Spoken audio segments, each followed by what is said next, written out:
What's up, brother? How are you? Good to see you, my friend. Good to see you. Hey, what have your people done? Your AI people with this fucking ChatGPT shit. This Your scares the people. fuck out of me. What It's do your you mean? people. What do you mean? Your your AI people. Your wacky coders. What have you done?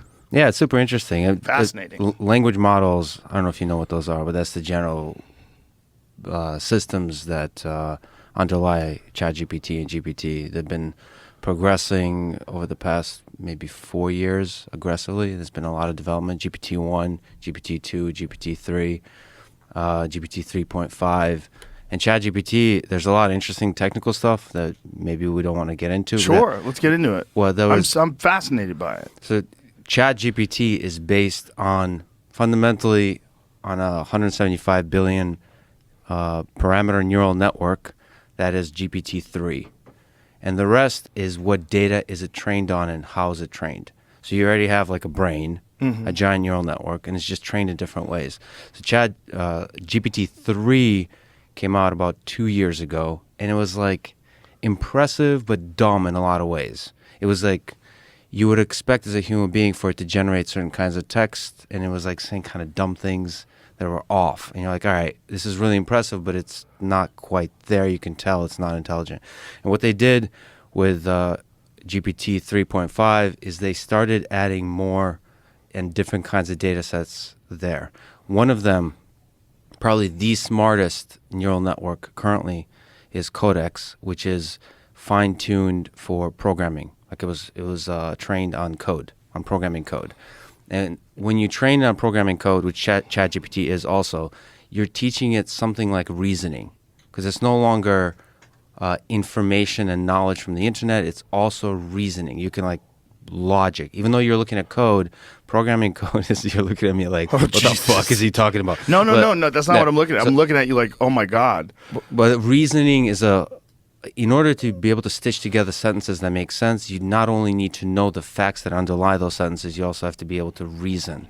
Yeah. And we take it for granted as human beings that we can do some common sense reasoning. Like this war started at this date and ended at this date, therefore it means that like the start and the end has a meaning. There's a temporal consistency. There's a cause and effect. All of those things are inside programming code. By the way, a lot of stuff I'm saying we still don't understand. We're like intuiting why this works so well. Really? But these are the intuitions. Yeah, there's a lot of stuff that's not clear. So so GPT 3.5, which ChatGPT is likely based on. There's no paper yet, so we don't know exactly the details. But it was just trained on code and more data that's able to give it some reasoning. Then, this is really important, it was fine-tuned in a supervised way by human labeling. Small data set, but human labeling of here's what we would like this network to generate. Here's the stuff that makes sense. Here's the kind of dialogue that makes sense. Here's the kind of answers to questions that make sense. It's basically pointing this giant Titanic of a neural network into the right direction that aligns with the way human beings think and talk. So it's not just using the giant wisdom of Wikipedia and just, I can talk about what data sets it's trained on, but just basically the internet. It was pointed in the wrong direction. So this supervised labeling allows it to point in the right direction to when it says shit, you're like, holy shit, that's pretty smart. So that's the alignment. And then they did something really interesting is using reinforcement learning based on labeling data from humans.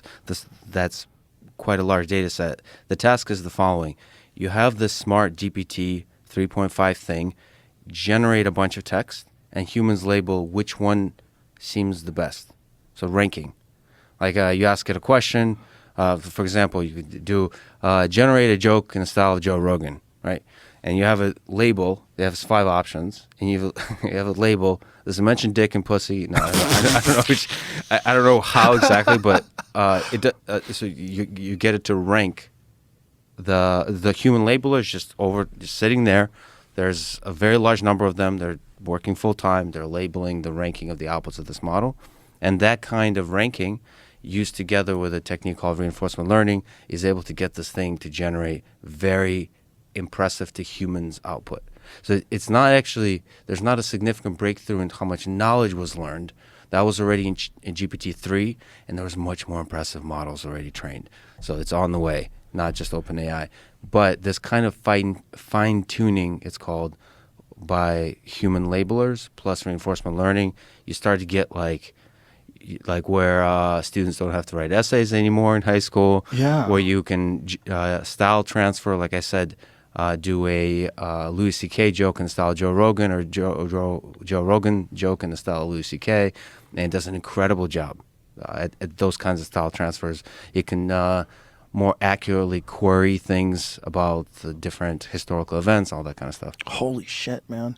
The idea that you don't exactly know why it works the way it works, that's too close to human. That's too close to human thinking. Like, you know what this eerily is eerily similar to? The plot of Ex Machina, when he's talking about how he coded the brain. Do you remember that plot? That scene? That scene when he was, yeah, no. The gentleman, what's the gentleman's name? The actor, that dude's badass. Really good actor. Oscar Isaac? Yeah. Isaac, yeah. Isaac? Great casting. Oscar Isaac. He's amazing. Alex Garland, the director. Oscar Isaac. Somebody I got to know. Oscar Isaac. Is He's in Star incredible Wars and human. shit too. Yeah, no, that movie was it's one of my top 10s. I love that movie. But that scene where he's Below John Wick 1, 2, and 3. well, 3 was, I'm not a fan of 3. 3 didn't have any muscle cars. Still worse than Scent of a Woman. Go on. Call back. It's worse than Sentinel. Which one? John Wick 3 or 1? All Don't of say them. How dare you? All of them. You ever, It's silly man movies. Yeah, you ever watch them when you're on a treadmill though? No, I Gives you don't. motivation. Yeah. It's constant action. You ever watch them 100 times on a treadmill, which apparently you have?